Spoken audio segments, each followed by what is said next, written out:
mursyid itu bukan mamlakiyah, bukan kerajaan. Kalau kerajaan di Saudi ke adik, di kerajaan yang lain ke anak. Jadi yang namanya thariqah itu bukan kerajaan.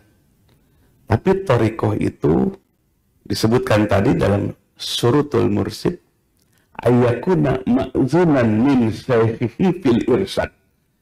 Itu yang harus jadi pegangan. Mursyid itu hanya ditunjuk oleh mursyid sebelumnya. Ini tidak bisa lewat musyawarah mengumpulkan khalifah-khalifah atau muqaddam-muqaddam atau para pentalkin zikir, wakil talkin zikir, mana yang paling pintar. Nggak bisa.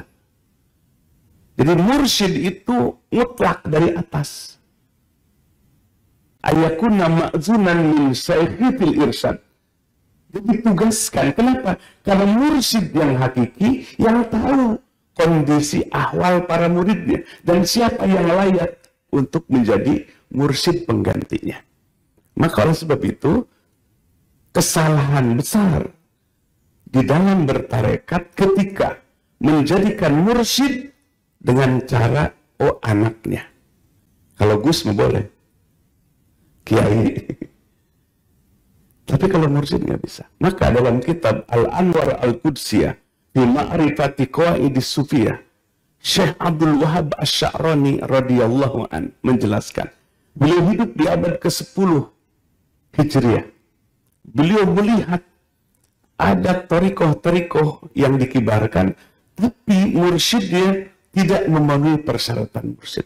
Ditulislah kitab itu, kitab Qawaid, panduan dalam thariqah mu'tabarah.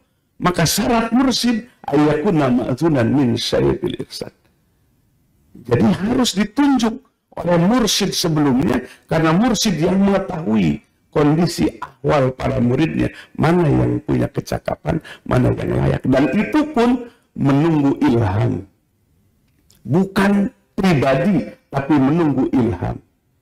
Nah itulah mursyid. Jadi mursyid itu beda tadi dengan kiai. Kalau kiai boleh saja anak kiai itu udah jadi gus, kemudian nanti jadi penggantinya.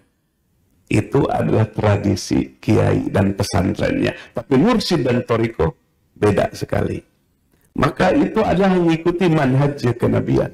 Nggak ada satu nabi yang ditugaskan oleh umatnya atau siapapun juga.